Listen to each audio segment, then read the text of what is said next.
a comenzar hoy, continuando con lo que habíamos analizado originariamente. Recuerden que, digamos, si nos situamos en las diferentes escuelas, ya hemos visto y analizado todo lo que está relacionado con los mercantilistas. Estuvimos analizando los fisiócratas, estuvimos analizando ya los clásicos, tanto como David Ricardo, y bueno, estábamos por ahora en lo que sería, terminando por un lado con un contemporáneo de David Ricardo que es Malthus, para entrar después directamente en lo que llamamos los neoclásicos y marginalistas. O sea, nosotros tengamos en cuenta que analizamos los siglos XVI y el siglo XVIII, los mercantilistas con sus características especiales,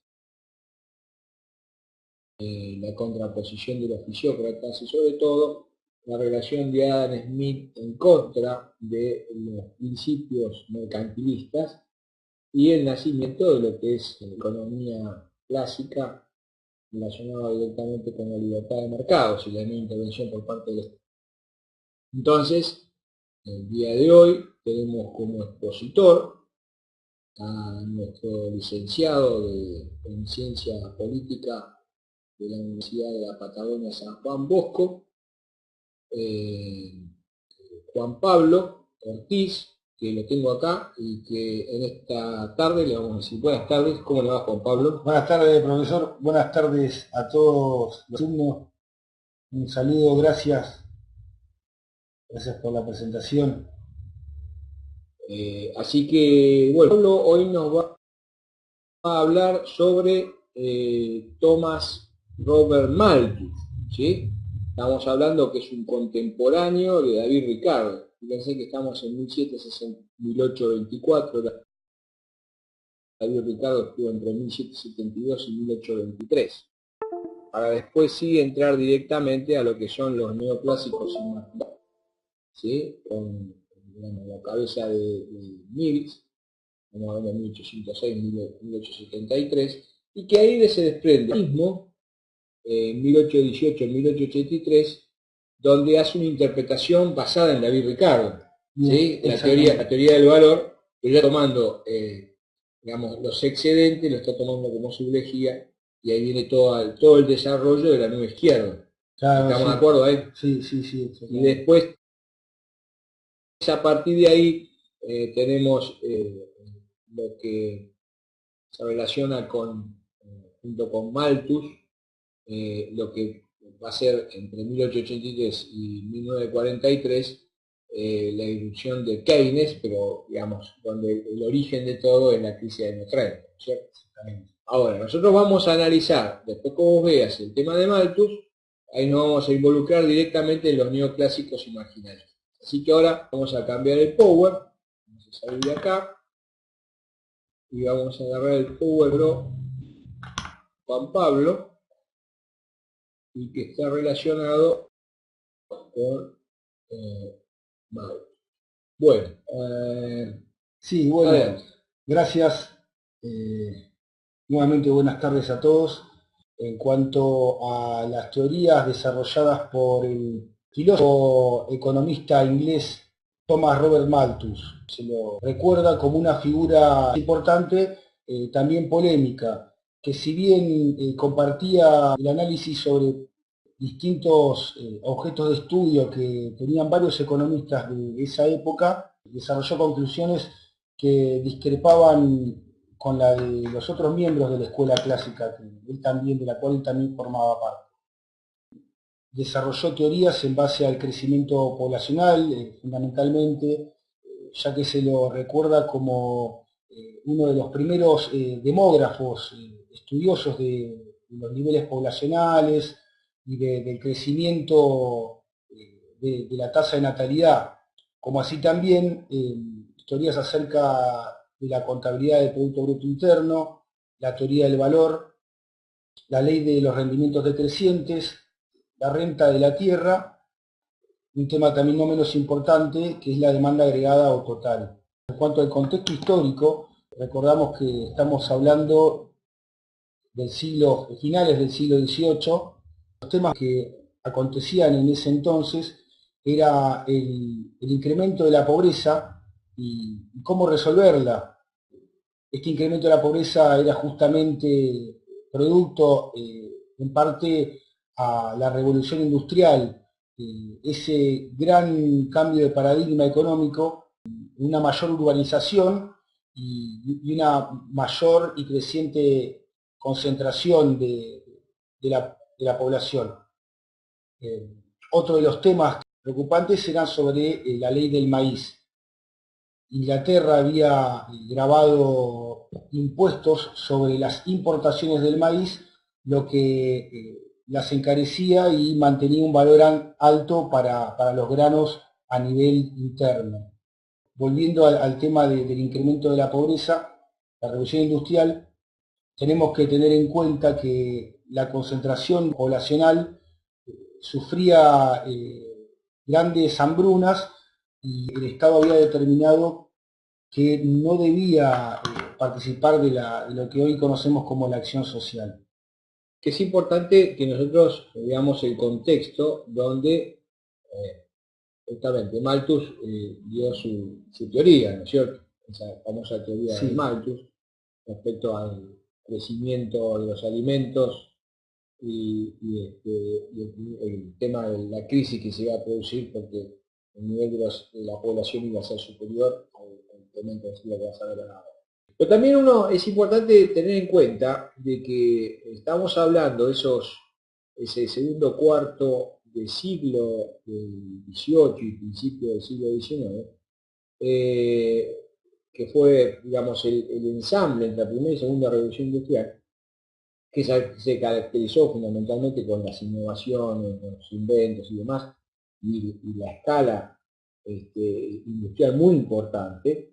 Entonces, ¿qué había sucedido? Los industriales solicitaban al gobierno principalmente la necesidad de crear un ejército industrial. Ese ejército, ¿qué significaba? Que para mantener ese salario de hierro, ¿sí?, era necesario que haya mucha cantidad de gente para trabajar. Entonces, de esa manera, inclusive, la idea de incorporar la mano de obra infantil, a las mujeres, a los presos, ¿sí?, cuestión de que haya mucha cantidad de gente que quiera trabajar, y de esa manera, a través de justamente la economía clásica, donde el salario tiene que ser una parte importante, pero en definitiva tenía que estar relacionado con si fuese cualquier tipo de materia prima, tenía que llegar a su salario de equilibrio. Entonces, para llegar a su salario de equilibrio, vino una gran inmigración a Inglaterra. Y era precisamente Escocia, ¿sí?, la que hoy está debatiendo, disputa con un referéndum, el tema del referéndum, sí, ¿no es cierto?, de la separación, que no se sabe si va a ganar o no, pero digamos, es un quiebre profundo que existe en la Gran Bretaña, ¿sí?, justamente porque de alguna manera los expulsados por esa población económicamente activa que no encontraba trabajo en Escocia, emigraron a Inglaterra y formaban parte de ese ejército de personas que con la ley del maíz, subiendo el nivel de los precios de los alimentos, y a su vez que el salario de hierro, y aún con el salario de hierro, no todos conseguían trabajo, o sea, la desocupación es una constante, se producía esto que estaba viendo justamente Malthus, ¿no? O sea, por un lado, no había capacidad de ingresos, por otro lado, había cada vez más cantidad de gente, y por supuesto, la tierra, él decía, la tierra es fija. Claro, los valores de la tierra se incrementaban continuamente. Claro, entonces ahí es que quiero que nos expliques un poquitito a ver cómo es el tema justamente de la ley de Malthus. Y para continuar un poco haciendo un análisis histórico, así como lo dijo con la primera revolución industrial Tomás Moro, que las ovejas están devorando a los hombres, era justamente porque los terratenientes habían avanzado sobre todo el espacio geográfico expulsando las clases sociales que terminaban hacinadas en los centros urbanos. Para ir encajando justamente con el desarrollo de la teoría malthusiana también es interesante interpretar el contexto intelectual. Europa estaba avanzando sobre las ideas de la perfectibilidad humana también. El padre de Malthus posee una gran amistad con Jean-Jacques Rousseau, como así también fundamentalmente con Nicolas de Condorcet y con William Godwin. Fíjense justamente que estos dos pensadores, uno de ellos, que era Condorcet, era próximo a la fisiocracia y había sido partícipe de la Revolución Francesa, por lo cual planteaba ideales de igualdad entre las personas y tenía como máxima la abolición de las guerras, ya que lo consideraba como uno de los mayores crímenes de la humanidad. Asimismo también Godwin, que era compatriota de Malthus, él era anarquista libertario y estaba en contra de la opresión del Estado. Hablaba justamente de una naturaleza buena del individuo. Malthus ante estos ideales se revela profundamente porque, bueno, quizás justamente su contexto no permitía que pudiera apreciar estas ideas, por lo que trataba de buscar otras teorías. Él mantenía que la miseria de la sociedad no es responsabilidad de las instituciones, no es responsabilidad del Estado, sino que tiene que ver a una concepción moral y fundamentalmente de las clases más bajas.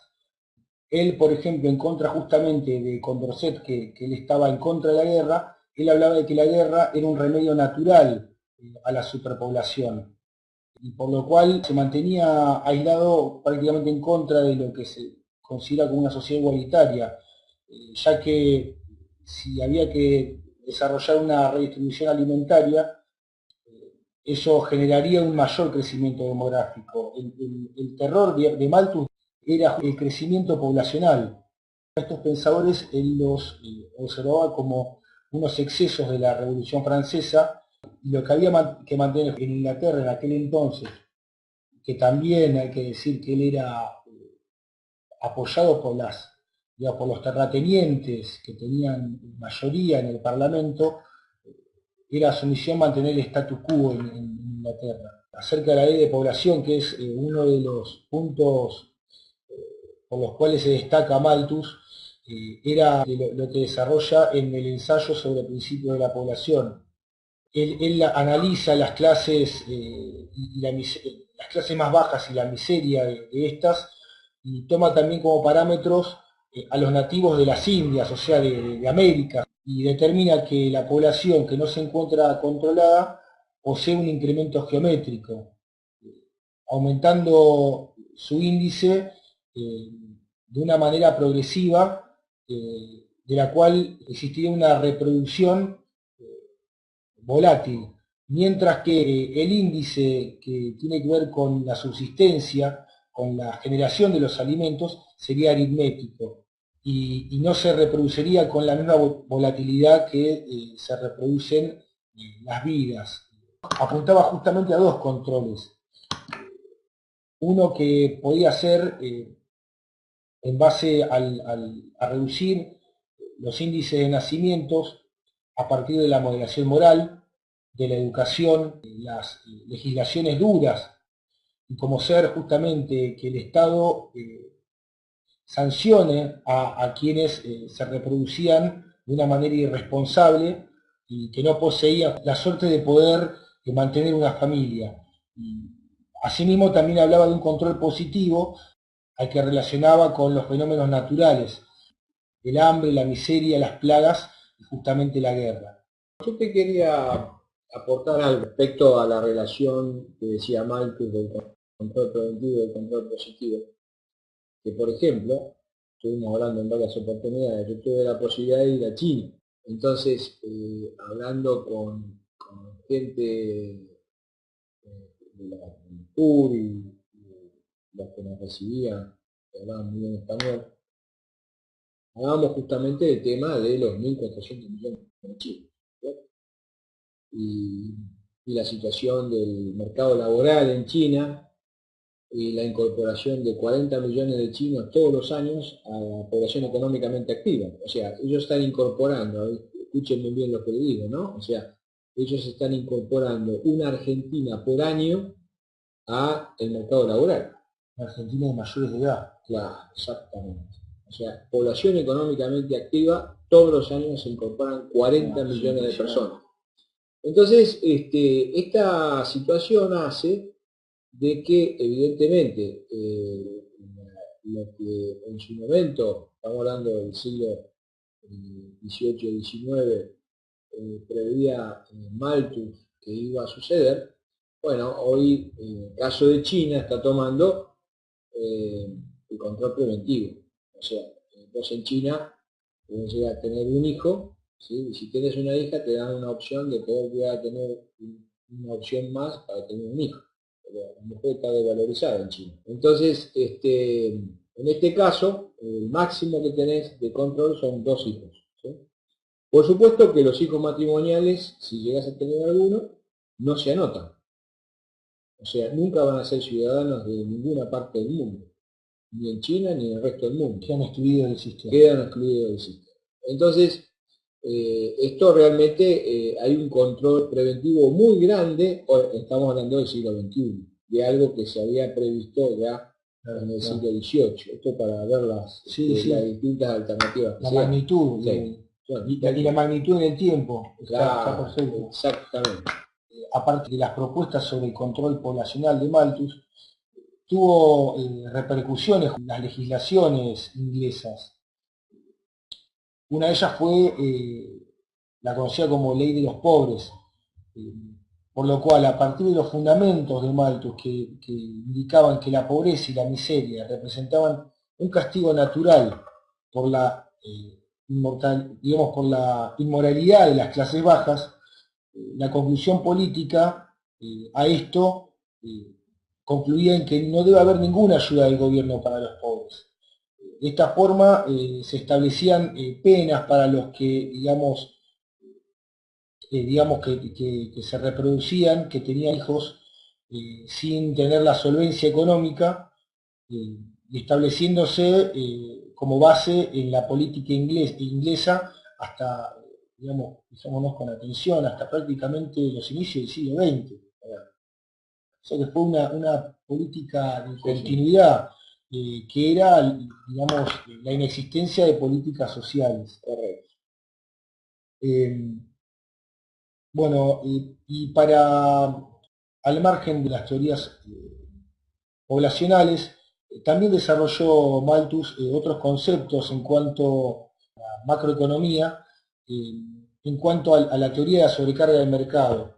Él iba a intentar explicar las causas del desempleo y la insuficiencia potencial de la demanda efectiva.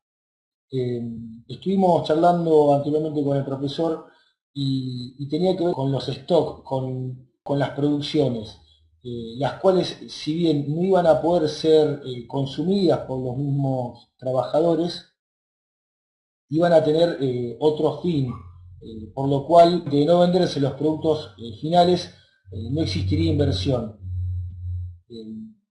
A partir de ello sería necesario lo que Malthus terminaría como consumo improductivo. Bueno, sí, acordémonos, vayamos a lo que es en definitiva el círculo de la renta, ¿no es cierto? O sea, cuando nosotros hablamos justamente de uno de los problemas básicos relacionados con las unidades productivas era cuando existía un nivel de planificación de producción en base a una venta estimada. ¿Sí? Cuando esa venta no se da, lo primero que hay es una acumulación de stock. Lo que sucede es que las unidades productivas para esa planificación, y al ver que efectivamente empieza a haber un aumento en los stocks de las empresas, ya sean de materias primas, productos elaborados o productos elaborados, lo primero que hacen las unidades productivas es desafectar factores de producción. Desafectar factores de producción quiere decir que desempleo. Claro, que va a haber, por un lado, menor cantidad de horas extras, vacaciones anticipadas, y después vienen los despidos. Todo este proceso hace de que a su vez comencemos a entrar en un periodo recesivo. Por eso es tan importante el hecho de la planificación de acuerdo a la mano invisible del mercado, que hablaba justamente Adam Smith, y está relacionado principalmente el tema de evitar lo que sería el consumo improductivo, o sea, evitar aquellos excesos de stock que de alguna manera u otra manera va a darse como consecuencia una menor inversión, porque nadie va a invertir si no puede vender. Exactamente. Esta es un poco la historia de lo que habla la sobrecarga del mercado. Claro, ¿no? si no hay rentabilidad y Claro.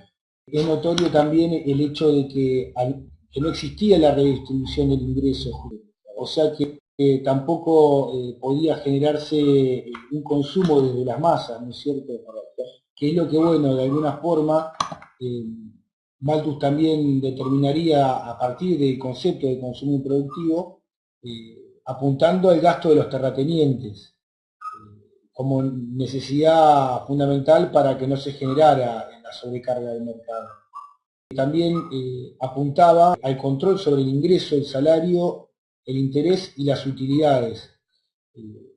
Que si bien nosotros podemos observar que aumentando estos se incrementaría el poder adquisitivo, también aumentarían los costos de producción para Malthus, negando a la nación la posibilidad de competir en mercados internacionales.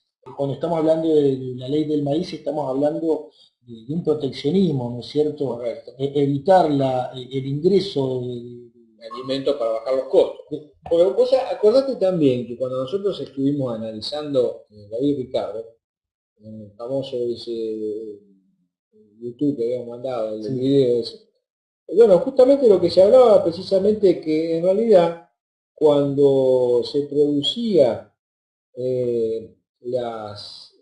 los tres personajes básicos que hablaba David Ricardo respecto al tema del campesino que tenía salario de hierro, el capitalista o el empresario que era el que invertía y alquilaba los campos y el terrateniente que era el dueño de los campos, se presuponía que a medida de que se incrementaba la población, ¿sí?, se tenía que ir incrementando proporcionalmente la cantidad de alimentos. Pero ¿qué pasaba? En ese momento las tierras no tenían el mismo nivel de productividad. O sea, las tierras centrales, aquellas que tenían el mayor nivel de productividad, a medida que se aumentaba la demanda por parte de los empresarios capitalistas para alquilar esas tierras, el nivel de las tierras iba aumentando. Por lo tanto, se comenzaba a cultivar las tierras que estaban sobre el borde, sobre el horizonte, ¿cierto? Que eran menos productivas. Y si seguía incrementándose la urbanización, ese proceso, hablábamos justamente de los escoceses que iban llegando cada vez mayor cantidad de gente, requiriendo cada vez mayor cantidad de alimentos por la urbanización, o sea, ya en ese entonces, porque fíjate, en el caso de Escocia, se vivía en la época de la fisiocracia, donde había una autosustentabilidad por parte de la familia. Las familias consumían lo que producían. Cuando empieza a haber el proceso de urbanización, empieza a haber mayor cantidad de gente donde ya no puede tener su propia subsistencia porque va a vivir en una casa o en un departamento. Entonces, en esos casos ya es necesario que participe el terrateniente o el empresario para hacer grandes centros de comercialización de mercados para abastecer a esas familias que no se autosustentan. Claro, cada vez más. Claro, también el proceso de concentración de capital. Claro, vos fíjate una cosa, que quiero lo que decía David Ricardo, inclusive iba contra sus propios intereses. David Ricardo decía, el problema está dado de que si nosotros vemos los tres personajes, el campesino siempre estaba con salario de hierro, o sea, un salario de subsistencia, así que se quedaba totalmente descartado y era el que más desprotegido quedaba. Después vos tenías al empresario, que en definitiva, a medida que se iba incrementando la oferta, el nivel de los precios iba bajando. Pero ¿qué sucedía? Que a medida que se incrementaban las áreas sembradas, los empresarios que tenían la mayor productividad obtenían las mayores ganancias. Entonces, había una redistribución a favor del terrateniente cuyos campos eran los más productivos. Pero no solamente eso, existía esa redistribución a favor del terrateniente, sino que a su vez, como aumentaban el precio de los alimentos por encima de las capacidades del régimen de subsistencia que tenían los obreros que trabajaban en las grandes empresas en la urbe, los industriales tenían que dar el salario a esos obreros a consecuencia que aumentaba el precio de los alimentos. Entonces, si no, no hay consumo. No podían, como estaban digamos, el obrero lo único que hacía era asomar la nariz así porque estaba prácticamente hundido con el subsistema, con los precios y con lo que ganaba. O sea, tenía un grado de subsistencia al igual que el campesino. O sea, una explotación directa, tanto el lado del campo como el lado de la industria. Ahora, ¿qué pasaba? David Ricardo decía, guarda, que el terrateniente se está, digamos, apropiando del grueso de la renta, de los excedentes existentes, sino que a su vez se está de la ganancia de los industriales. ¿Por qué? Claro. Porque al aumentar los costos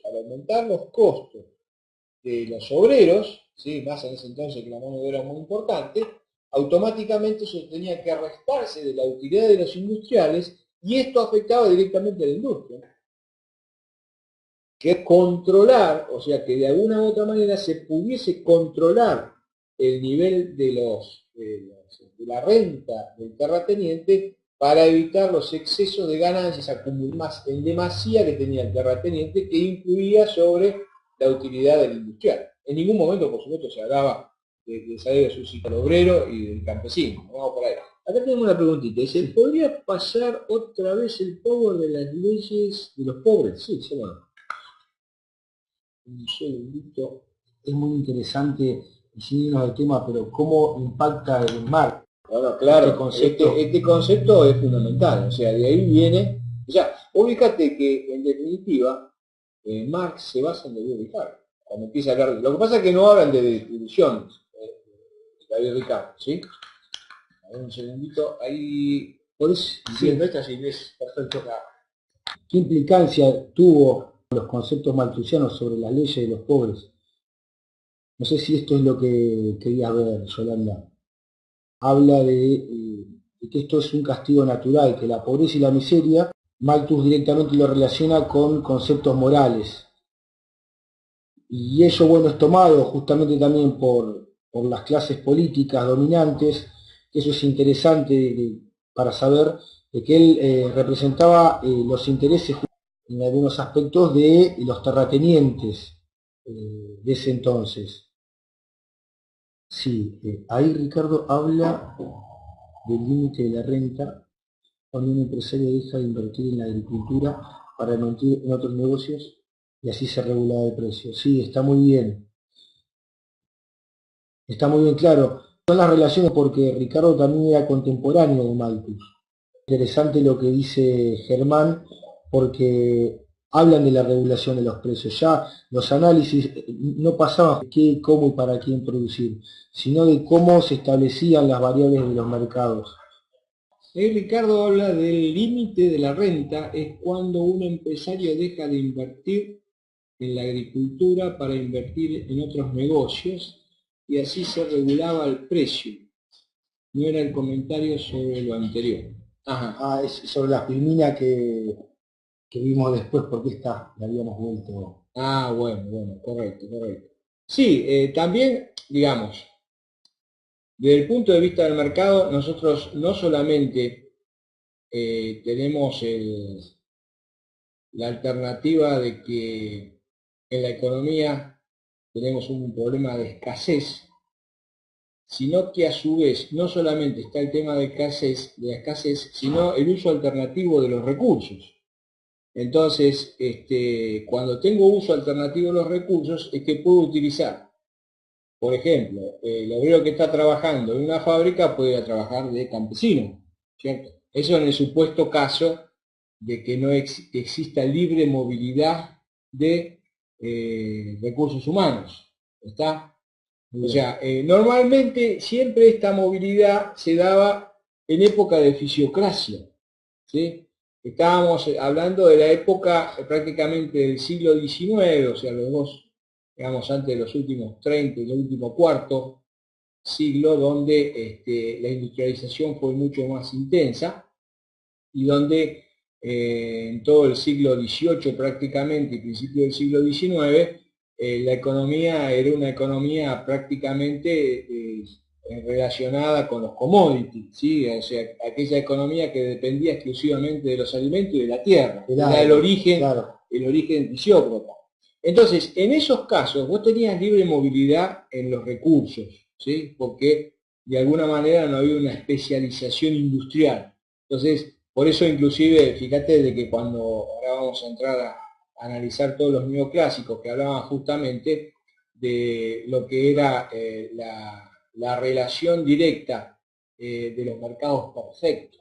Entonces hablábamos de mercado, ya no había, cuando empezamos el proceso de la segunda revolución industrial y la industrialización, y ya cuando empieza la etapa del taylorismo y el fordismo, es que inclusive que empieza digamos, la industrialización en línea, el fordismo, la industrialización directa con economía de escala y demás, a partir de ahí empieza a haber una especialización y no hay, digamos, un trasvasamiento de recursos, porque es muy difícil que un obrero experimentado pueda ser reemplazado por un campesino, porque, digamos, eran circunstancias distintas.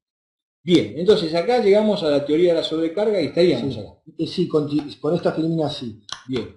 Nosotros creo que habíamos quedado, bueno, sí habíamos hablado también de lo que se considera como el consumo improductivo, y creo que nos quedaríamos en la próxima filmina cuando, bueno, sobre también, continuando con el impacto político que tuvieron las teorías malthusianas, y nosotros recién hablábamos de la existencia de un parlamento en Inglaterra y de cómo estaba conformado. Los sectores más poderosos estaban relacionados con los terratenientes, que eran quienes querían mantener estable el precio alto del maíz, para lo cual grababan, como dijimos anteriormente, grababan las importaciones de grano, por lo cual se encarecía el precio, y enfrente de ellos también se encontraban las clases burguesas incipientes, pero también recordemos que fue todo un proceso social por el cual se fueron desarrollando las clases, y no nos olvidemos de las clases industriales, que también en el Parlamento hicieron frente, como pasó también en Latinoamérica, ¿no es cierto?, cuando los que desean avanzar sobre una industrialización, se enfrentan con quienes quieren mantener el poder sobre el valor de los insumos básicos, de los commodities. Otra de las teorías de las que planteaba Malthus era sobre los beneficios de la guerra para el control poblacional, y ponía el caso de Estados Unidos en el desarrollo de las guerras napoleónicas, que también encarecía la producción de alimentos en Europa. Estados Unidos se veía beneficiada porque exportaba su producción hacia el viejo continente. Por eso él hablaba de que las guerras eran necesarias para que haya un control poblacional y un desarrollo económico de las naciones que no tenían guerras. Y bueno, y como contribuciones, dando una conclusión a la teoría malthusiana, fue, si bien su distinción entre consumo improductivo y productivo es inexacta, el gasto de todos los grupos en la economía es productivo. Ese gasto crea una demanda de bienes y servicios, favoreciendo a su producción, como en economía 1 y en economía política 2. Sin embargo, la teoría de la sobrecarga de mercado sí demuestra coincidencias en el problema potencial del desempleo, que bueno, es resultante por la ausencia de una demanda total, siendo esta percepción reconocida y ampliada prácticamente un siglo a posterior, ¿no? Porque estamos hablando de 1930, cuando se genera el crack de la Bolsa de Chicago, en el cual, bueno, Estados Unidos adopta el concepto de lo que es la demanda agregada, ¿no es cierto? Correcto. Y que bueno, todo esto puede desarrollarlo por Keynes. Sí, que en definitiva, cuando nosotros hablamos de la política keynesiana, bueno, digamos, la réplica de Keynes a los clásicos era precisamente que los clásicos trabajaban dentro de los aspectos microeconómicos, mientras que en realidad era, por supuesto, que todas las soluciones que implicaba el pensamiento de los clásicos se refería a la microeconomía, o sea que todo se resumía a la oferta y la demanda sin tener en cuenta los grandes agregados económicos. Entonces, Keynes lo que decía justamente que era fundamental el incentivar la demanda agregada, ¿sí?, en los momentos que existen esas crisis, ¿sí?, en los cuales se producen esas sobrecargas de los stocks, ¿sí?, entonces ese consumo improductivo que viene justamente a través de la compra de los factores de producción por parte de las unidades productivas. Entonces, entonces a partir de ahí es que es necesario la intervención del Estado, cosa que no querían los clásicos. O sea, los clásicos, su origen de los clásicos, acuérdense que estamos hablando de su relación contra los mercantilistas. Los mercantilistas que decían, en definitiva, que la creación de la riqueza era la acumulación de oro y plata, y que era necesario proteger a las economías a través de aranceles de importación, y tratando de incentivar las exportaciones, teniendo monopolio de las colonias, y que de esa manera se podían obtener materias primas muy baratas, agregar valor dentro del país y exportar lo máximo que se pueda llegar a exportar y importar lo menos para que la balanza de pago sea lo más positiva posible. Entonces, ese pensamiento clásico que estaba en contra de lo que fue en su origen el mercantilismo, es lo que en este momento es al revés cuando, tomando lo que decía Malthus, ¿sí?, Keynes que dice, bueno, a partir de ahí ustedes tienen que tomar en cuenta de que si existe capacidad ociosa, ¿sí?, no se resuelve con el equilibrio entre la oferta y la demanda. Se resuelve fundamentalmente incentivando la demanda agregada. Por eso es necesaria la intervención del Estado para incentivar la demanda agregada para que a su vez las unidades productivas comiencen a demandar factores de producción. Esa es la esencia de la historia, ¿no? Ese es el legado que en definitiva le está dejando Malthus a Keynes, como consecuencia de la misma manera que Marx se toma de David Ricardo. Estamos hablando un poco de nada más que al revés, ¿no? Las diferentes escuelas a lo largo de la historia económica fueron haciendo sus contribuciones del incentivo de la demanda agregada y que tiene que ver, teniendo en cuenta los plazos, que también el incentivo continuo de la demanda agregada también puede ser nocivo llegado a un punto debido a los ciclos económicos. Correcto. Acá nos está viendo si podría haber el power anterior sobre la consecuencia de la guerra. Acá a ver si te referís a dice, proponía a la guerra como remedio a la superpoblación, mantenía su reticencia sobre la sociedad igualitaria, esgrimiendo que a mayor redistribución alimentaria se suponía un mayor crecimiento demográfico. O sea, que en definitiva, Malthus que decía, como los alimentos crecen en forma aritmética y la población crece en forma geométrica, va a haber una escasez de alimentos, o sea, va a haber una hambruna. Entonces él decía, bueno, como proposición, digamos, como alternativa a que no exista esa hambruna y se llegue a una especie de caos, él proponía a la guerra como remedio a la superpoblación. O sea, la guerra de alguna u otra manera eliminaba individuos y por lo tanto adaptaba, o sea, ese crecimiento geométrico de alguna manera vos lo cortabas de raíz porque moría mucha cantidad de gente. Entonces se igualaba la cantidad de alimentos a la superpoblación. Ese como primera medida. Y por otro lado, él se oponía a la redistribución alimentaria. ¿Esto qué quiere decir? Que todo el mundo tenga acceso a los alimentos, porque de esa manera, se incentivaba el mayor crecimiento demográfico. A la mayor reproducción. Exactamente. No sé si es eso la duda tuya que estabas insistiendo con el Power, a ver si es eso, decinos, o queda alguna otra duda. Sí, yo también había comentado que Malthus ponía el caso de Estados Unidos y que justamente creo que Estados Unidos todavía no había llegado, sino que era como América, porque no había llegado a su independencia, estamos hablando fines del siglo XVIII, ¿no? O quizás sí, bueno, estamos hablando justamente en ese proceso, Estados Unidos se beneficiaba económicamente al exportar su producción al antiguo continente, que no tenía acceso a los alimentos debido a las guerras napoleónicas. Sí es interesante también tener en cuenta el aspecto de las guerras, como por ejemplo el caso de las guerras mundiales del siglo XX, que ha generado, digamos, 50 millones de muertos, y justamente ahí habría un aspecto de lo que es el control natal, digamos, natural, que llamaba Malthus, a partir de las hambrunas, a partir de la miseria, a partir de las guerras.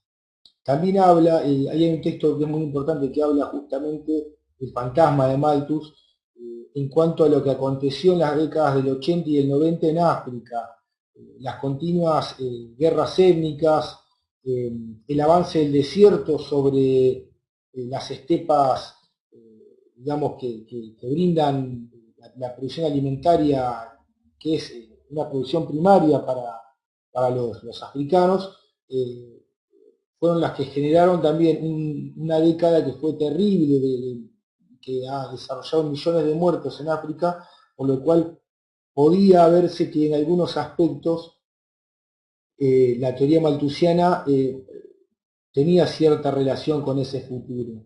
Aunque bueno, al día de hoy, viendo yo creo que habíamos exactamente la independencia de Estados Unidos 1776, así que sí, estamos hablando de Estados Unidos puntualmente.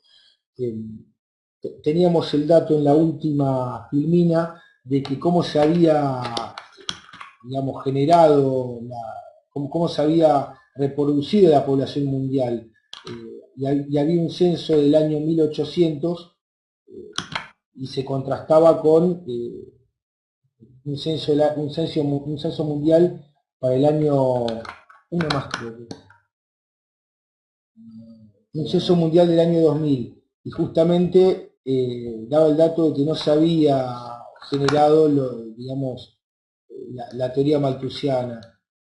No te llega hasta el número 11. Está bien, entonces no, bueno, creo que entonces acá, bueno, justamente cuando nosotros hoy en día podemos observar que bueno, la regla de Malthus en cuanto a la reproducción de la población mundial no se cumpliría, ya que la población mundial se incrementó alrededor de 1.000 millones de personas en el año 1800, llegando a 3.000 millones en el año 2000. Lo que sería una progresión geométrica mucho más baja de lo que había planteado Malthus en aquel entonces.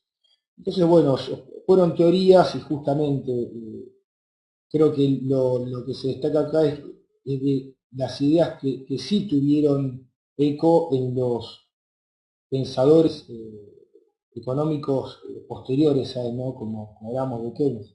Correcto. Sí, acá cuando... un segundito, ahí teníamos una pregunta respecto a qué se entiende como demanda agregada. Bueno, el que hizo un desarrollo completo de la demanda agregada y basó principalmente toda la teoría que dio impulso después de la Segunda Guerra Mundial fue Keynes, con el keynesianismo, ¿cierto? O sea, cuando hablaba de demanda agregada, o sea, fue el creador de la macroeconomía. La demanda agregada está dentro de la macroeconomía. Entonces, la demanda agregada está relacionada principalmente con el consumo de las familias, las inversiones de las empresas, el gasto del Estado y las exportaciones netas, ¿no? Importaciones menos importaciones. ¿Sí? Este es un poco digamos, el desarrollo.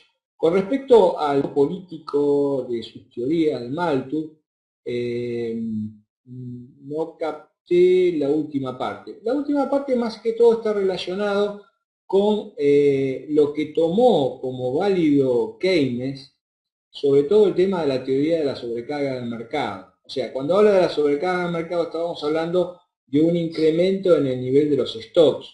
Entonces, Keynes, ¿qué decía? Ese incremento en el nivel de los stocks trae como consecuencia una afectación directa al mercado de factores de producción, ¿sí? Acuérdense que cuando hablamos del mercado de factores de producción, es el mercado donde las familias aportan a las empresas el capital, la tierra y el empleo, ¿cierto? Entonces, en base a eso, cuando empieza a haber un incremento en el nivel de los stocks, empieza a haber desafectación de los factores de producción y eso influye directamente en las familias.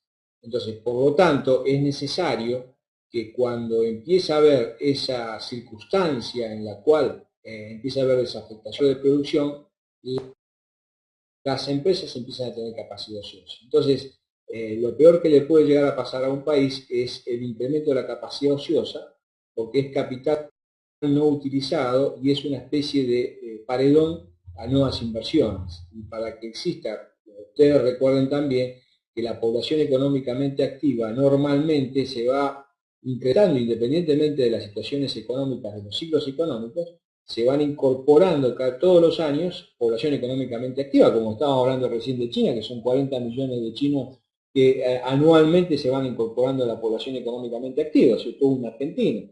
En nuestro país sucede una cosa similar en menor proporción. Entonces, por eso es tan importante el impacto que tuvo Malthus en la política keynesiana, que fue un poco el origen también, que ese nivel de sobrecarga del mercado era uno de los elementos básicos para la determinación del nivel del incremento de la demanda agregada a los efectos de poder eliminar el proceso de capacidad ociosa de la economía. Eso creo que estamos respondiéndole justamente a la pregunta del impacto político de sus teorías. Este sería un impacto básico que dejó Malthus a Keynes. Después acá dice, solicito el power impacto político de sus teorías.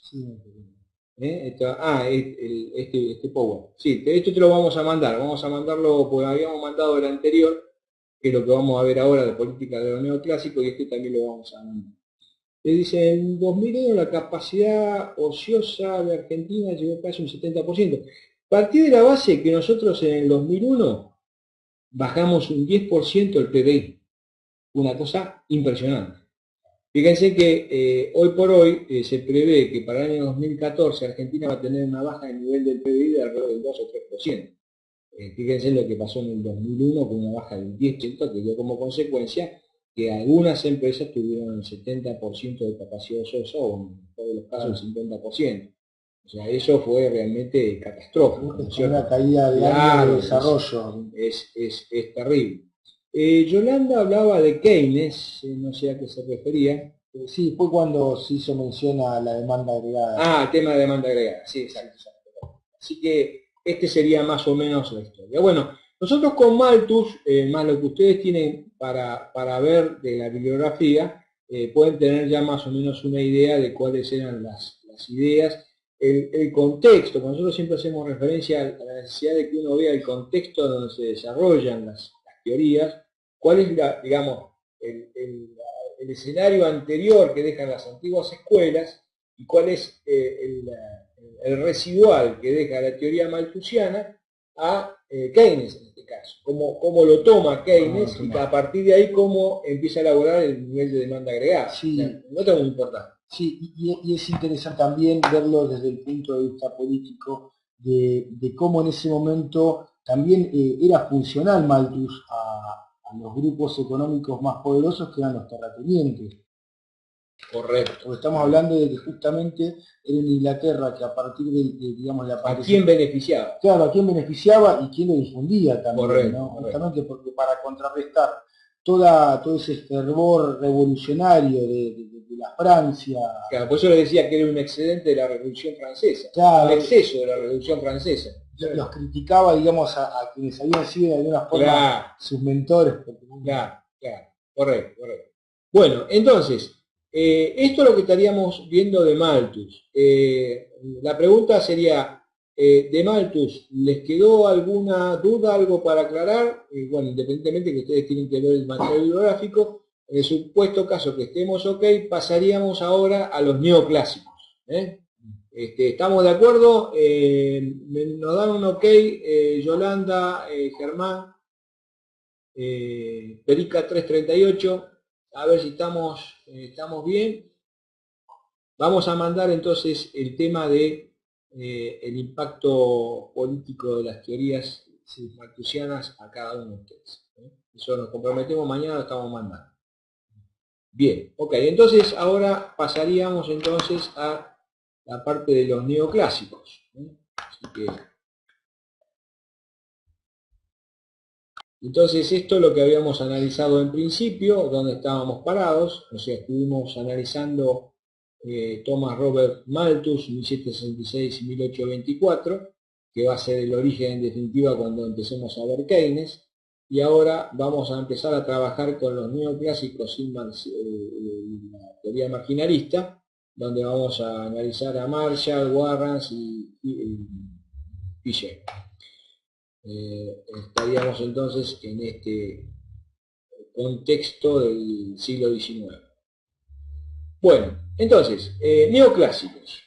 ¿Sí? En los neoclásicos nosotros tenemos que en definitiva es un enfoque económico basado en el análisis marginalista y el equilibrio entre la oferta y la demanda.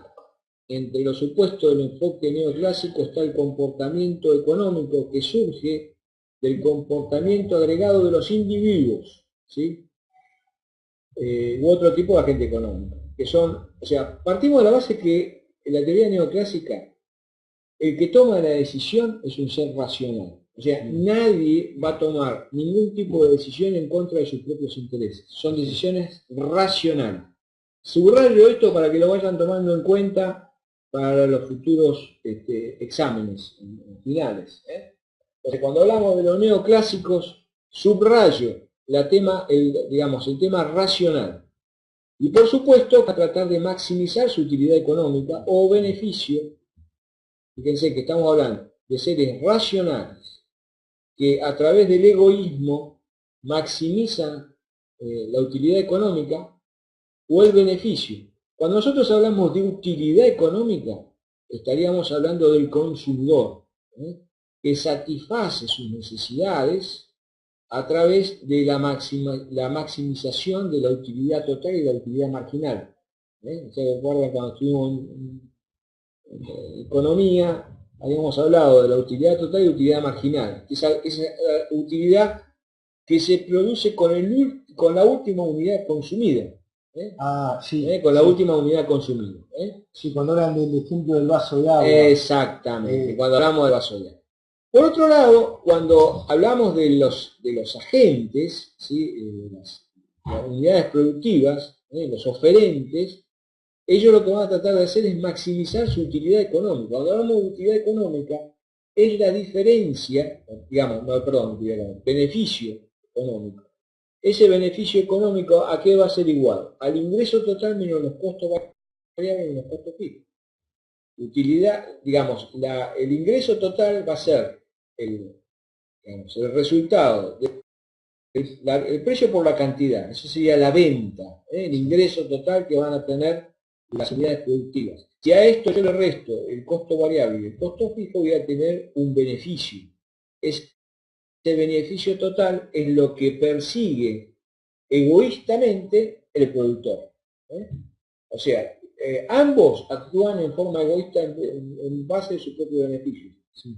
Pero esa tijera que estamos hablando, que es la oferta y la demanda, al cruzarse, están a través de esa famosa mano invisible de Adam Smith, que hacen que lleguen al punto de equilibrio. Entonces, esto es un poco la esencia de la teoría neoclásica, que termina en definitiva, fíjense, que estas decisiones que toman los consumidores racionales, los productores racionales, ¿sí? Mediante la maximización de la utilidad económica que le da el consumidor para satisfacer sus necesidades, o el beneficio total que obtienen las unidades productivas, ¿sí? Está totalmente, y esto es fundamental para ambos, para el consumidor como para el productor, es tener la información disponible. Yo no puedo tener Yo no, o sea, esto es básico, y sobre todo, acuérdense que cuando estamos hablando de los neoclásicos, todavía tenemos muy presente a los fisiócratas. Estamos hablando todavía de una economía que está entrando en la revolución industrial. Está entrando en la revolución industrial, pero está hablando fundamentalmente de los mercados perfectos. Todavía no se produce el proceso de la economía de escala que me lleva a los mercados imperfectos. Cuando hablamos de mercados imperfectos, pues estamos hablando de los oligopolios, de los monopolios, la competencia monopolística. Entonces, en ese escenario es que la información con la cual tienen que tomar decisiones, tanto consumidores como productores, es la información disponible. Hasta acá, digamos, sería la introducción de lo que sería la teoría clásica. Esto es fundamental. El concepto digamos, del consumidor racional tiene que ver con el homo economicus o es el homo economicus. Es el homo economicus. Entonces estamos diciendo, bueno, el homo economicus, ¿qué persigue? La satisfacción. Está, digamos, dice, estamos en microeconomía. Sí. O sea, se basa fundamentalmente en la microeconomía. Entonces, vamos a analizar ahora lo que serían las ideas fundamentales. ¿Sí? Estamos hablando de la gran importancia que adquiere para los neoclásicos la satisfacción derivada del consumo. Y esto vamos a hacer sobre todo mucho hincapié, porque ya estaríamos hablando de los aspectos subjetivos. O sea, mientras que tanto Adam Smith como David Ricardo hablaban de los, digamos, de objetivo, digamos, era objetiva la economía, ¿no? Porque en definitiva, cuando nosotros hablábamos de cómo se componía el valor de los bienes y servicios, tanto Adam Smith como David Ricardo hablaban de la incorporación del trabajo incorporado a los bienes. O sea, ¿cómo se determinaba el valor? Se determinaba el valor principalmente con la incorporación de la cantidad de horas que hacía que un producto, que una madera se convirtiese en un mueble, en una silla. La cantidad de horas. Acá ya los neoclásicos apuntan a otro aspecto totalmente distinto, que es la parte subjetiva, que es la decisión que toma el consumidor, es la que le da el valor justamente a los bienes y los servicios, y no tanto el trabajo incorporado para elaborar los bienes y servicios. Claro, no es desde el punto de vista del productor, sino del consumidor. Exactamente. Ya estamos. De los deseos, de la necesidad. Ahí viene toda la historia. Entonces estamos hablando de subjetivo. O sea, fíjense que hasta ahora, hasta hoy mismo, el gran desafío por parte de los productores es determinar de qué forma el consumidor toma sus decisiones. O sea, ¿cómo hace para elegir un determinado queso, un determinado yogur en comparación con otro? Entonces ahí empieza a haber, digamos, toda una parte subjetiva que siempre de alguna u otra manera el productor quiere entrar dentro de la mente del consumidor para ver cómo el tipo toma la decisión que está tomando, ¿no es cierto? Sí. Para eso se emplean todas las técnicas de marketing. Claro, exacto. Análisis de mercado. Exactamente. Entonces, toma fuerza el enfoque definido en el conjunto de las proposiciones económicas conocidas y hoy como economía neoclasista o marginalista. O sea, siempre tomando como base el último consumo o el último producido.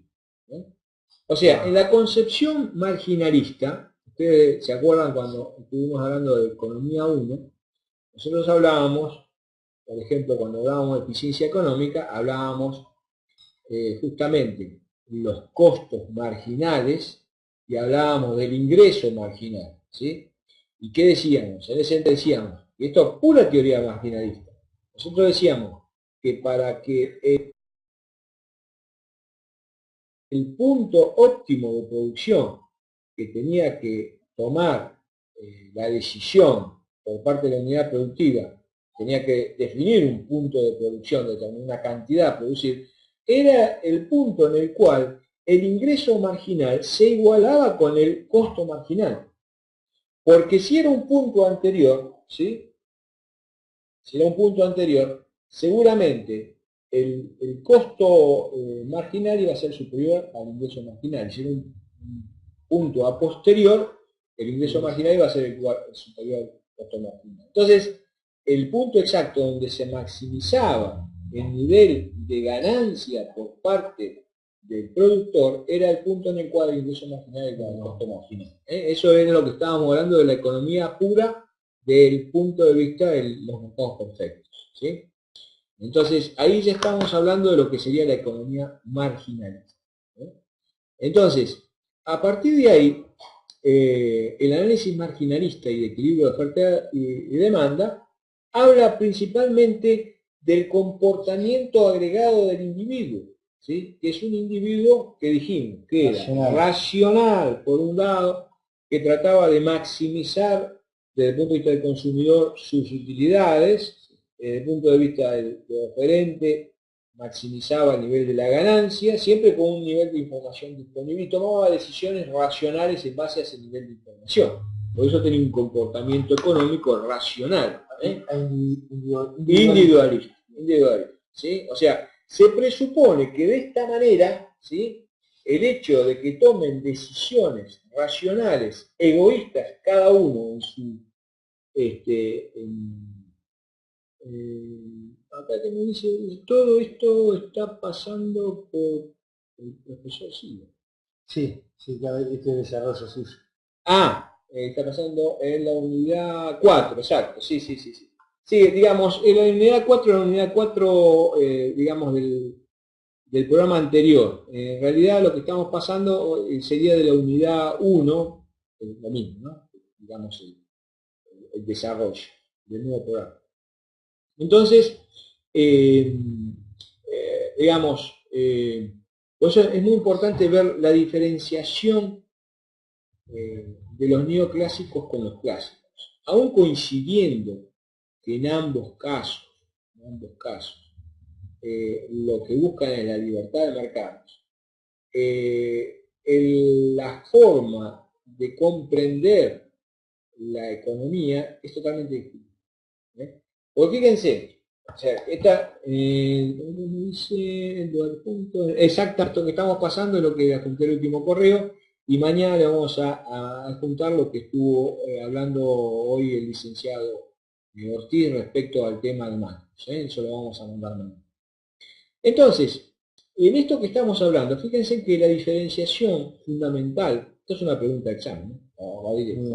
Te voy a decir, bueno, ¿cuál es la diferenciación entre los clásicos, que estamos hablando, los clásicos estamos hablando de David Ricardo, de Smith, de Malthus, en relación con los neoclásicos? Los clásicos se basaban fundamentalmente en la economía política, mientras que los neoclásicos se basan fundamentalmente en la lógica matemática. Son dos aspectos distintos. O sea, a los clásicos, ¿qué les preocupaba? El origen de la causa de las riquezas. ¿Y por qué les interesaba el origen de la causa de la riqueza? Porque en realidad ellos interpelaban a los mercantilistas. Y la forma de interpelar a los mercantilistas era por qué aquella nación que era mercantilista tenía un incremento de la riqueza basada exclusivamente en la acumulación de oro y plata. ¿Sí? Entonces decía, ese no es el origen de la riqueza. El origen de la riqueza se predispone cuando existe una mayor libertad en los mercados, con lo cual crece el mercado proveedor y el mercado consumidor. O sea, se tiene que basar principalmente, eso es lo que le decían en definitiva los clásicos a los mercantilistas. Ahora, cuando ya entramos en los neoclásicos, entramos en la época darwiniana. Es otro el análisis. Claro, se presupone, en ambos casos están hablando de lo natural, ¿sí? Que ahí existen leyes naturales que hacen que de alguna u otra manera esa mano invisible de Adam Smith equilibra de alguna manera la oferta y la demanda a través de ese punto de equilibrio que hace de que si el precio está por encima del punto de equilibrio va a haber más oferta que demanda y por lo tanto la tendencia de los precios a la baja, y si en el supuesto caso de que los precios estén por debajo del punto de equilibrio va a haber una tendencia hacia arriba hasta que a través del sistema de la telaraña se llega al punto de equilibrio, donde los precios y cantidades van a tener una igualdad y no va a haber excesos, o sea, no va a haber stock acumulado ni consumidores insatisfechos. Ahora, para poder llegar a esto, los neoclásicos se basan en las ciencias exactas, se avanzan en lo que está de alguna u otra manera el laboratorio. Ellos piensan de alguna u otra manera, lo que están pensando es que la economía tendría que ser lo más cercano a la ciencia exacta. Por eso utilizan la matemática. Y de ahí también el desarrollo de modelos, ¿no es cierto? Claro, ahí viene el desarrollo de los modelos. Ahora, ¿qué sucede? O sea, le dan el aspecto de ciencia a la economía. Lo que pasa de que uno tiene que tener en cuenta que la economía es una ciencia social. Entonces, a diferencia de lo que serían las ciencias exactas, como puede ser la física, como puede llegar a ser la lógica, la matemática, la química, vos, digamos, en un laboratorio determinás una mezcla de distintos componentes y lo procesás y vas a tener un resultado. Y vas a hacer 10.000 veces la misma prueba y vas a tener el mismo resultado. Con lo cual estás hablando de teorías que se convierten en leyes. Claro. Porque ya se puede comprobar. Es total y absolutamente comprobable. Ahora, ¿cuál es el problema con la economía? Con que no necesariamente la misma medida económica va a dar iguales resultados en distintos momentos del tiempo. O sea, esto como decía, bueno, nunca vas a cruzar el mismo río. ¿Por qué? Porque el agua pasa. ¿Está claro? Sí. Entonces, es muy difícil desde el punto de vista social asimilar, digamos, a una ciencia exacta lo que sería la economía, porque es una ciencia social. Su origen es una ciencia social. ¿Está? Entonces, esto es uno de los principios básicos de la diferenciación entre lo que son los clásicos y lo que son los neoclásicos. Uno economía política y el otro lo más cercano a lo que son las ciencias exactas. Entonces, y acá viene el tema principal. El tema principal dice, ¿cómo se determina el valor de un bien? Ya, digamos, venía el valor del bien, ya lo veníamos discutiendo de Adam Smith, de David Ricardo. ¿Cómo se determina el valor? Entonces, acá cambia el ángulo de la cuestión. Acá, los neoclásicos dicen que el valor de un bien se determina por el deseo y la necesidad y no por los costos de producción. Acá varía totalmente su relación con los clásicos.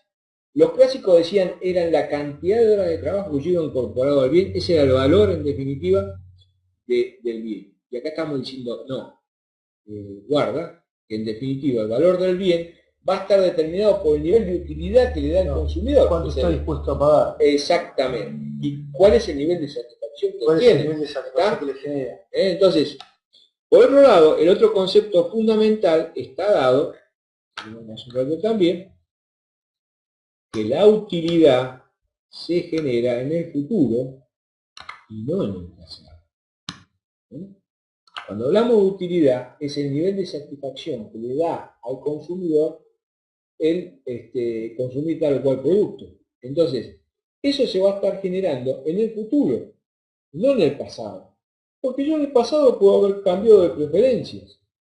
Entonces yo tengo, el productor tiene que tener la visión de saber cuál va a ser el nivel de tendencia que va a haber de determinado consumo para poder determinar qué es lo que tiene que... O sea, yo voy a proceder a hacer una planificación de mi escala de producción, porque acuérdate que si yo tengo que producir, tengo que comprar materia prima, tengo que contratar mano de obra, tengo que tener una línea de producción, etcétera, etcétera.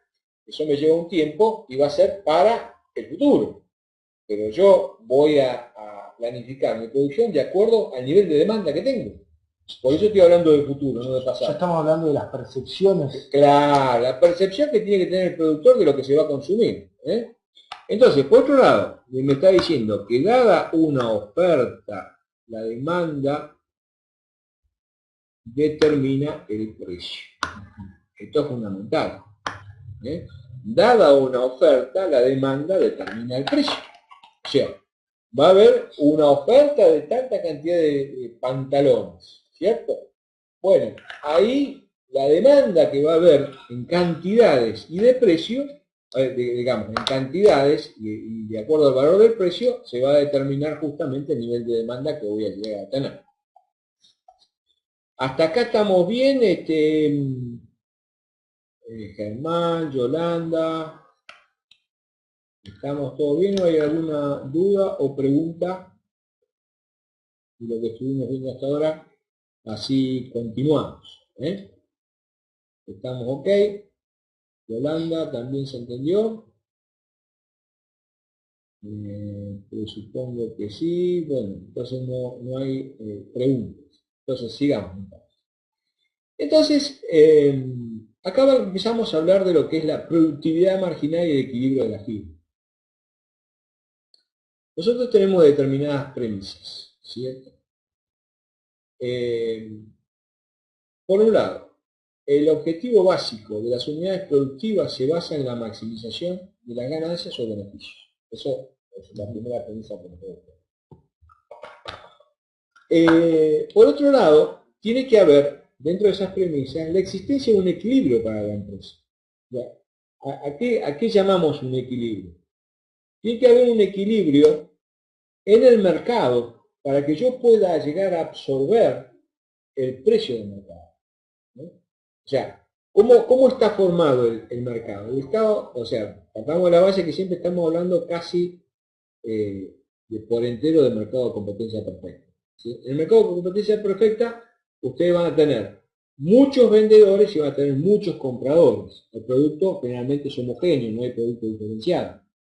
Entonces, tiene que haber un equilibrio en el mercado para que la empresa pueda absorber el precio. Y yo con ese precio, fíjense que ese precio es en definitiva el faro que me indica a mí cuál es el nivel de producción que yo voy a tener. O sea, en base a la determinación del equilibrio del mercado, yo como empresa voy a absorber esa señal que me manda ese faro para hacer mi planificación respecto a la línea de producción, ¿sí? Y por supuesto, una vez que yo tenga esa existencia de ese equilibrio para la empresa, a partir de ahí tengo que contratar los factores de producción cuantificables y diferenciables. O sea, ahí yo tengo que ver qué cantidad de capital voy a comprar, qué cantidad de unidades de tierras voy a rentar y qué cantidad de horas hombre voy a tener que comprar para poder producir digamos, el nivel de producción que me está indicando ese faro famoso que me está dando la señal del precio al cual tengo que vender y la cantidad que tengo que poner. ¿Estamos acá bien? Entonces, base a esto, nosotros decimos, en definitiva, que los neoclásicos tenían muy claro la utilidad marginal y el precio de los bienes. Entonces, ¿qué decían? Decían que la teoría neoclásica explica la condición de equilibrio del consumidor, que es el que el consumidor toma los precios de los productos determinados en el mercado y a partir de estos ajusta su consumo de tal manera que iguale la proporción de las utilidades con los respectivos niveles de precio. ¿Qué me quiere decir esto? Me está diciendo que hay una teoría que ustedes no la vieron en economía, pero que existe, pero no estaba dentro del programa, en la cual me está diciendo que la utilidad marginal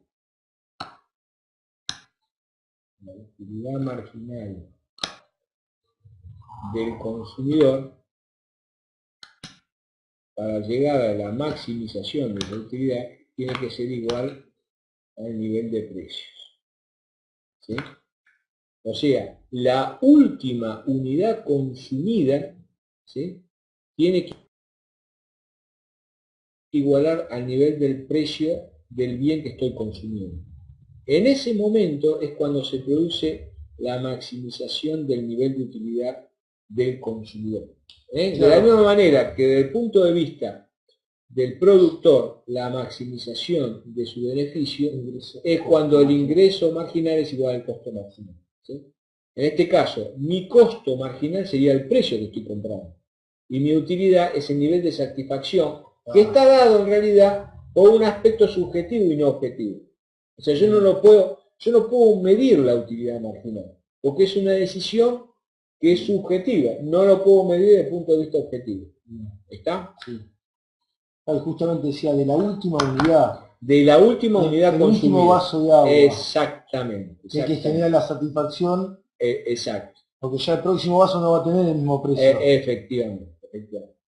Bueno, acá ustedes ven, a ver si me pasé uno, me parece que me pasé uno. Un segundito. Okay. Un segundito que tenemos que hacer.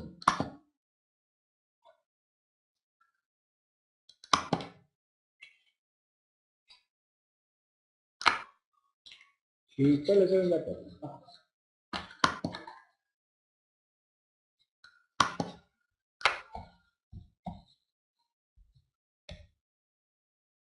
Un segundito que me pasó. Bueno, hasta ahora se va entendiendo, Yolanda, Germán, se va entendiendo lo que fuimos viendo hasta ahora. No se asuste, Yolanda, no se asuste, Yolanda, que usted hay que tener convicción que esto va a andar todo perfecto. Un segundito.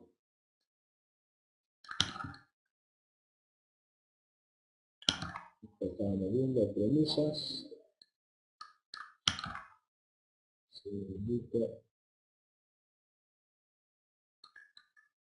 Bien, acá estamos viendo. Entonces, vamos a seguir entonces los conceptos básicos de lo que sería la economía marginalista. En los conceptos básicos, y esta parte es bastante compleja.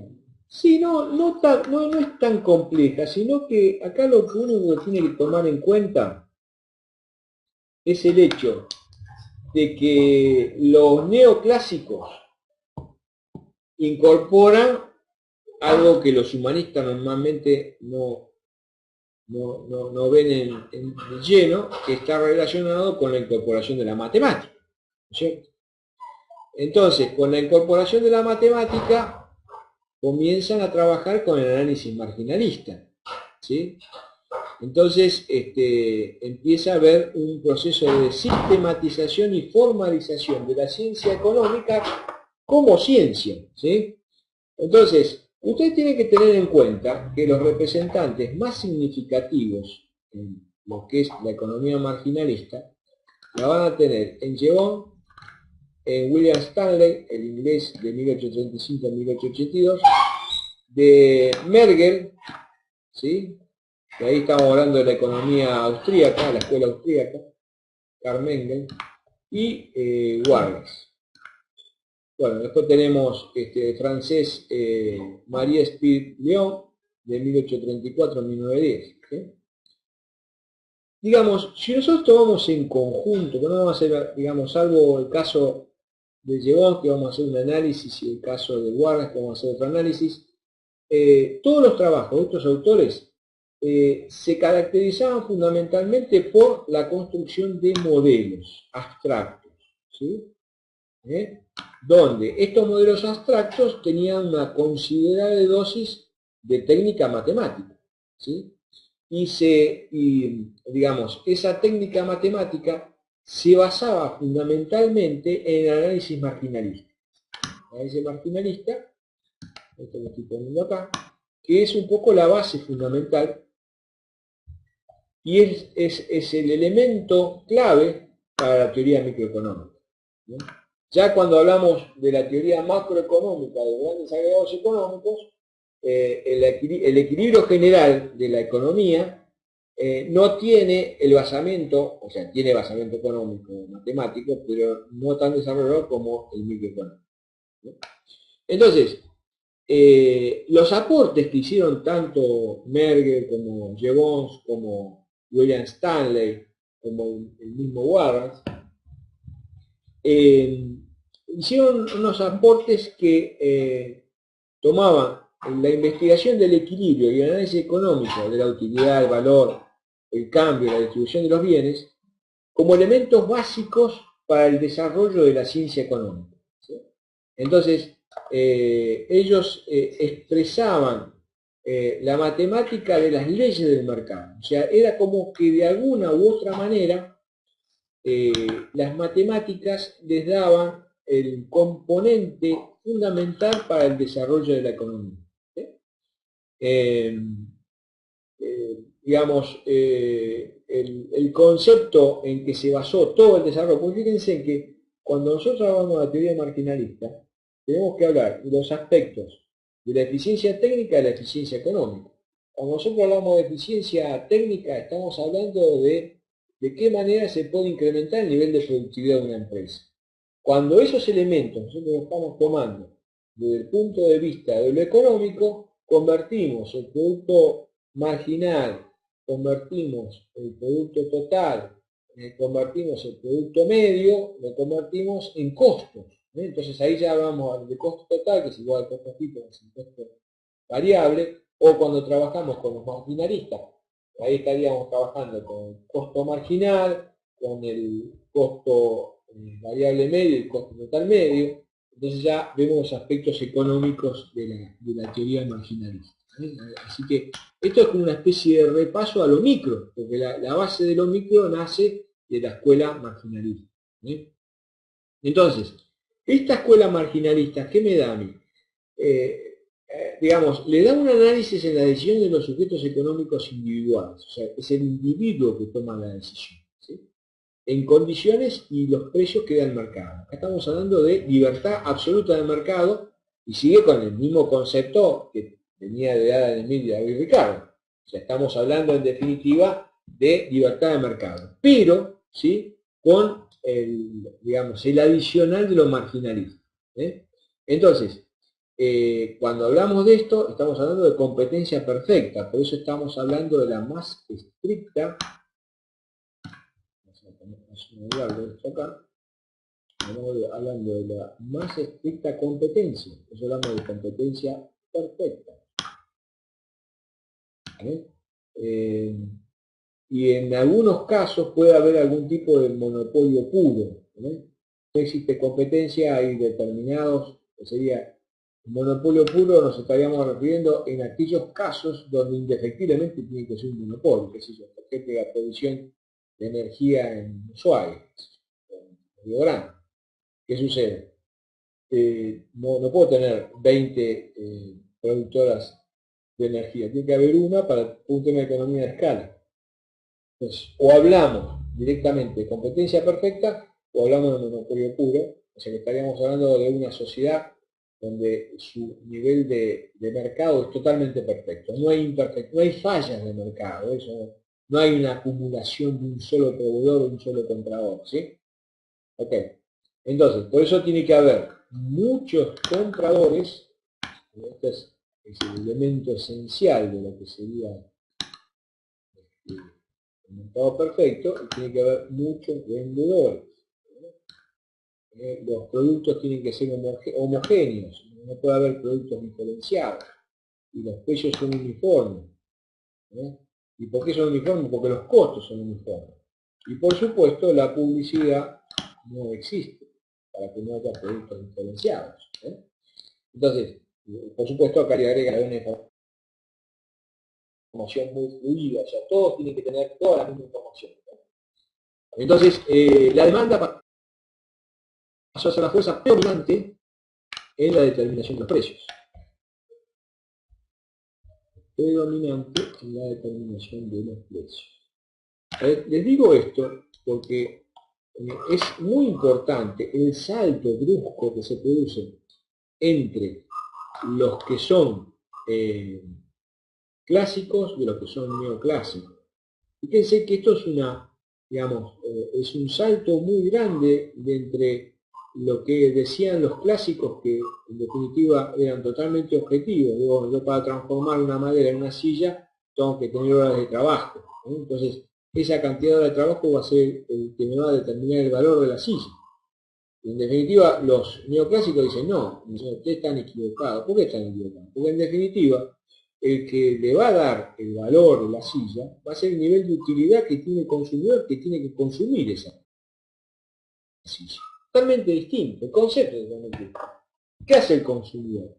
Toma la oferta que existe, analiza su precio y ve si y analiza el grado de satisfacción que tiene al consumir ese bien, aplicando la subjetividad en la toma de decisiones, y a partir de ahí se determina el nivel de valor, porque en definitiva yo voy a fijar la oferta de acuerdo a mi nivel de demanda.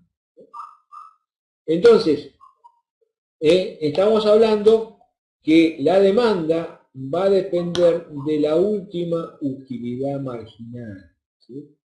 Es decir, la utilidad que me genera la última unidad consumida. Esto es muy importante. A subrayado me salió muy bien. Entonces digo que la utilidad va a estar determinada por la última unidad consumida. O sea, ustedes háganse la idea, lo que estábamos hablando recién hace un ratito con Juan Pablo. Decía, bueno, ustedes se encuentran en un desierto. Se encuentra que en ese desierto vienen caminando hace tiempo y no tienen acceso al agua. Entonces ven una mesa con una jarra de agua fría y con un vaso. Entonces ustedes van y van a tomar un vaso de agua. El primer vaso, ¿sí?, le va a dar un nivel de satisfacción inmenso. Ustedes pagarían fortuna por ese primer vaso. Pero ya el segundo vaso, ya, digamos, una unidad adicional de consumo, lo van a satisfacer, pero en menor medida que el primer vaso tomado.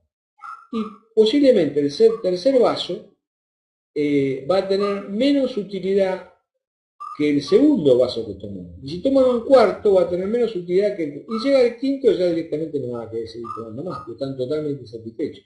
Entonces, ¿cuál es el precio que le ponen al primer vaso, al segundo vaso, al tercer vaso y al cuarto vaso?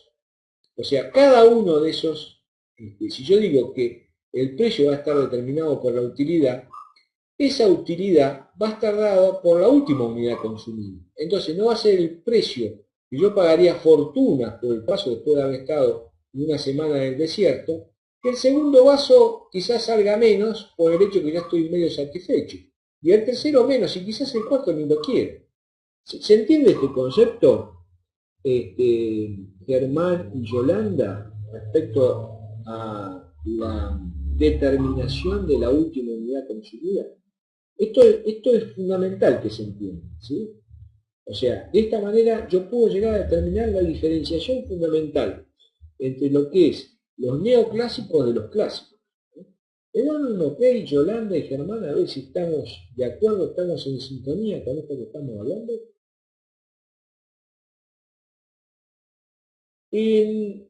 La elasticidad precio, vos fíjate que acá estamos hablando, en este caso, ¿no?, la determinación de cómo toma la decisión el consumidor. Cuando nosotros estamos hablando de elasticidad precio y la demanda, estaríamos hablando de una herramienta que utiliza el productor. ¿Y para qué el productor utiliza la elasticidad precio y la demanda? Para mejorar su nivel de ingreso total. O sea, la elasticidad precio y la demanda se utiliza para que el productor sepa en qué segmento vende su producto. Es distinto un laboratorio que vende su producto al mercado con una droga contra el cáncer, y otra cosa es un productor que vende televisores con muchos productos sustitutos.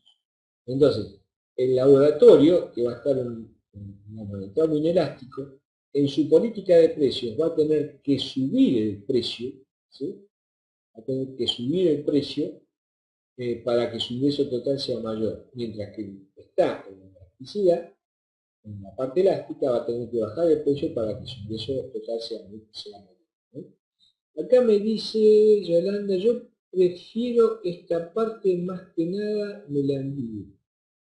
Gracias. Sí, yo te lo voy a enviar. Acá me dice Germán. Sí, o sea, en definitiva, elasticidad precio de la demanda le sirve al productor para poder hacer que sus ingresos sean lo más altos posible. Mientras que cuando estoy hablando de la utilidad marginal, le está sirviendo al consumidor, ¿eh? Al consumidor que va a determinar el valor del bien que va a comprar de acuerdo a la última unidad consumida. Son dos aspectos, o sea, esto como estábamos diciendo la tijera. O sea, en el mercado tenemos dos tijeras, una oferta y una demanda. Las dos cortan al mismo tiempo. Al cortar las dos al mismo tiempo se está estableciendo lo que se llama el mercado, ¿sí? Ahora, cada uno va a tener sus propias atribuciones. El gerente con elasticidad precio a la demanda, con elasticidad de ingreso, con elasticidad cruzada, son todos elementos que tienen para determinar y planificar a futuro el mercado. Mientras que el consumidor, en base a las ofertas y a un muy buen nivel de información, puede llegar a tomar una decisión de acuerdo a sus gustos y preferencias, cuál es el nivel de voto que va a tener sobre tal o cual unidad, bien o servicio. Entonces, en cualquiera de las alternativas va a tomar una decisión. Esa decisión, en definitiva, va a ser la base para la cual el productor tiene que planificar su producción de aquí en adelante. Esta es un poco la base de la historia.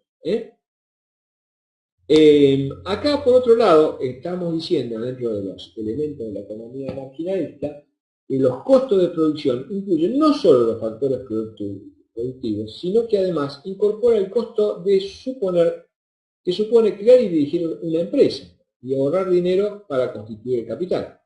O sea, cuando nosotros hablamos de factores de producción, esto ya lo vimos en micro, en economía 1, ¿qué decimos? Que cuando las empresas le pagan a los factores de producción la mano de obra, la tierra y el capital, cuando estamos hablando del capital, es aquel que de alguna u otra manera su capital lo destina a producir otros bienes u otros servicios. Entonces, por el hecho de sacrificar ese capital para poder obtener un nivel de utilidad determinado, va a recibir un premio. ¿Ese premio cuál va a ser? Va a ser la tasa interna de retorno que recibe por el hecho de dejar ese capital sin usar, ¿sí? Y a su vez organizar el negocio. Esto es a lo que se refiere justamente este punto que estábamos viendo recién. Por otro lado, decimos que los marginalistas creían que las fuerzas económicas tienden generalmente hacia un equilibrio de fuerzas opuestas. Por supuesto, esto hablamos de la famosa tijera, ¿no? La base de datos de virus ha sido Pero actualizada. que al cortar uno no sabe cuál es la que rompe el papel, sino en definitiva es la conjunción de ambas que hacen que lleguen a un nivel de equilibrio del mercado en general, ¿sí? Digamos, estos son los supuestos básicos de lo que sería la economía marginalista de los neoclásicos. Entonces, acá vamos a ver algunos casos, digamos, hubo dos generaciones de neoclásicos.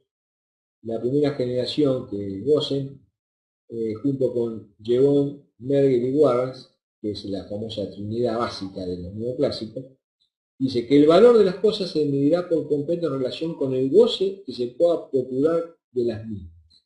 O sea, él decía que existe una relación de utilidad cuando hay un goce de lo que, o sea, un nivel de satisfacción que tengo de utilizar tal o cual bien o servicio. Y por otro lado, también puedo llegar a tener una desutilidad. O sea, esa relación de desutilidad vendría a ser el opuesto a la utilidad. En este caso, el goce sería el dolor. Entonces, en ambos casos yo mido esa relación de utilidad a mayor goce, mayor va a ser el nivel de precio, mayor va a ser el nivel de demanda de ese bien. Y a mayor desutilidad o dolor va a ser que yo trate de no consumir ese servicio. Y siempre todo esto relacionado con lo que sería un tema subjetivo, que en definitiva está en la mente del consumidor. Siempre partiendo de la base, y esto que haremos varias veces, que el individuo que toma la decisión es un individuo racional, es un individuo que tiene bien clara la información y está tomando decisiones que son para bien de él y no para mal de los individuos. Bueno, después el otro exponente importantísimo, ¿no es cierto?, de lo que serían los neoclásicos, es William Stanley Joubert. Entonces, en este caso, nosotros decimos que decían que el costo de producción determina la oferta. La oferta determina el grado final de la utilidad. Y el grado final de la utilidad determina el nivel de valor. Por eso, digamos, la conclusión es que la utilidad determina el valor. O sea que la ganancia del productor es cuando arranca en la primera unidad y en la última el costo. A ver cómo se puede. Germán dice, o sea que la ganancia del productor es cuando arranca en la primera unidad y la última. Vamos a traducirlo. ¿Qué pienso usted? Desde el punto de vista del productor, tiene que ubicar un nivel de producción que maximice el nivel de la ganancia. Esto sería, vuelvo a repetir. Para poder maximizar el nivel de ganancia, el productor tiene que obtener un óptimo de producción. ¿Y dónde se obtiene ese óptimo de producción? En el punto en el cual, ¿sí?, el nivel de ingreso marginal tiene que ser igual al costo marginal, ¿no? Entonces, digamos, el ingreso marginal es el último ingreso que tiene de la última unidad vendida. Tiene que ser equivalente al costo de la última unidad producida. En ese punto, siempre en competencia perfecta, en ese punto se produce el óptimo de producción. O sea, supongamos que este óptimo de producción, donde el ingreso marginal es igual al costo marginal, está relacionada con las 200 unidades, el tipo no puede producir ni 201 ni 199. O sea, tiene que producir 200, ni 201 ni 199. Porque en ese punto se produce la maximización del beneficio. O sea, cuando los ingresos totales son máximos y los costos totales son mínimos. A esto me refiero de la maximización de la ganancia. No sé si está claro, Germán. O sea, en definitiva, ese punto óptimo de producción es el punto en el cual el ingreso marginal es igual al costo marginal. Bien. No sé si quedó claro, Germán, o si no lo explicamos de vuelta. Germán. Alguna señal, Germán, si estamos bien, si no lo explicamos de vuelta.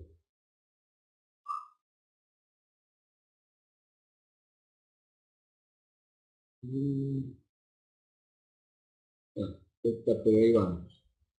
Bueno. Sí, inclusive después vamos a hacer algunos ejercicios para que quizás un poco más claro de lo que podemos ir con el economía de primera.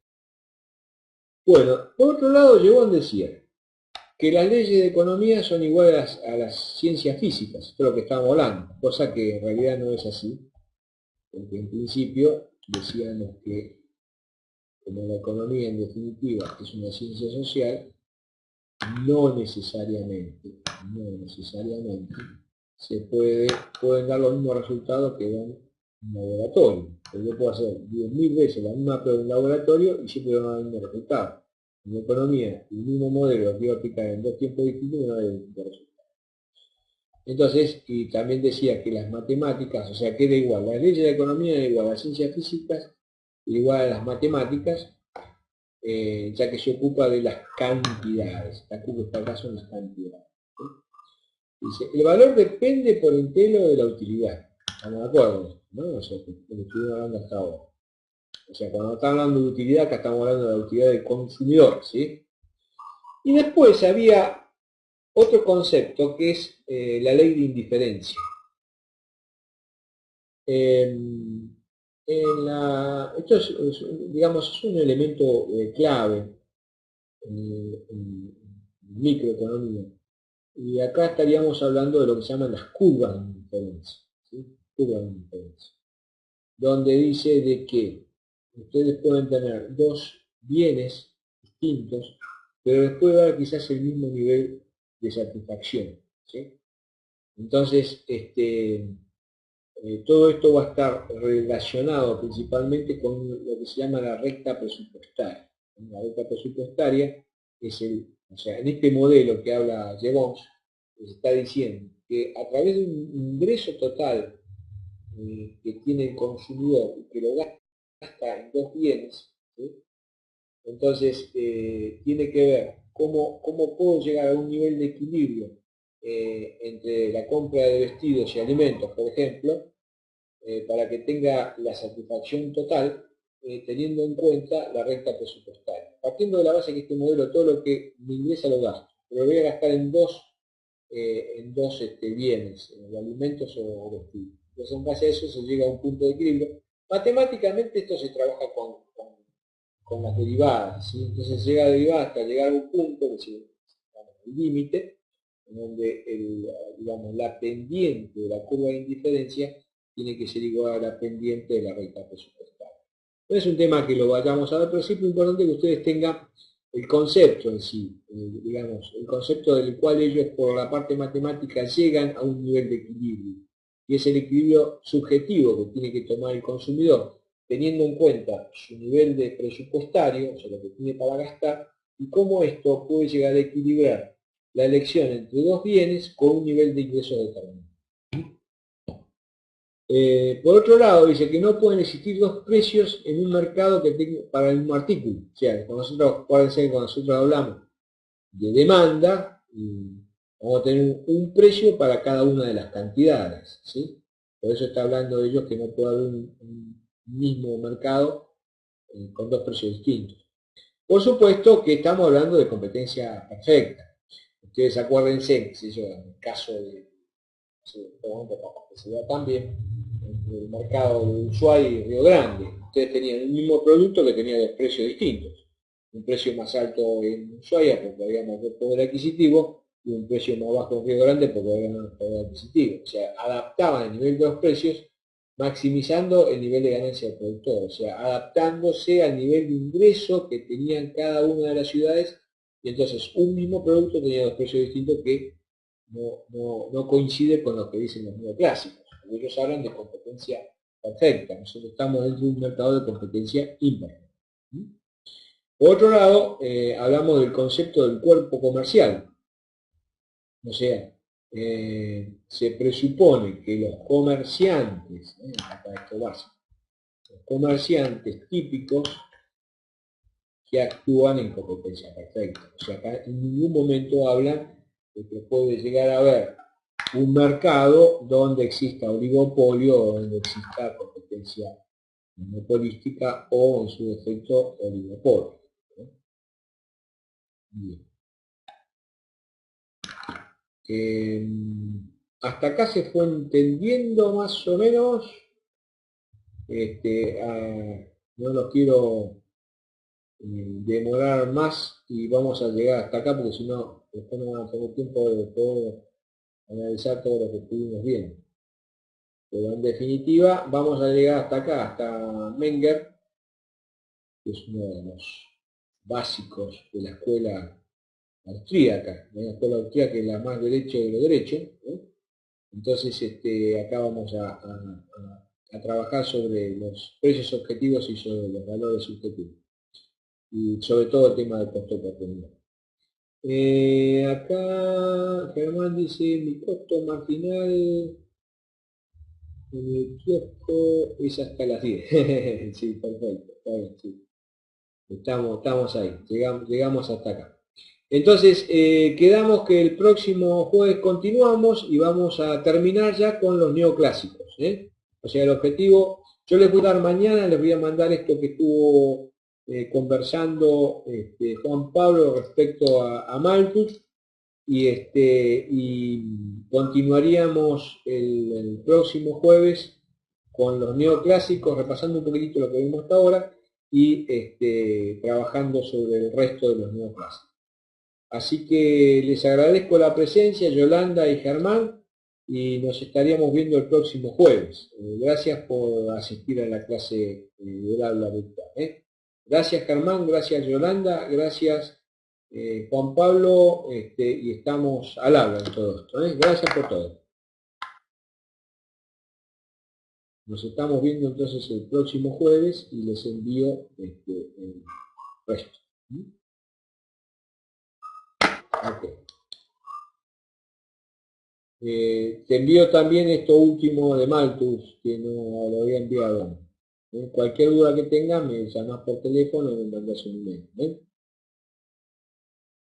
Yolanda, ¿estamos bien? Entonces les doy un saludo a ambos. Gracias Juan Pablo y gracias Yolanda, y nos estaríamos viendo el próximo jueves. Gracias por todo.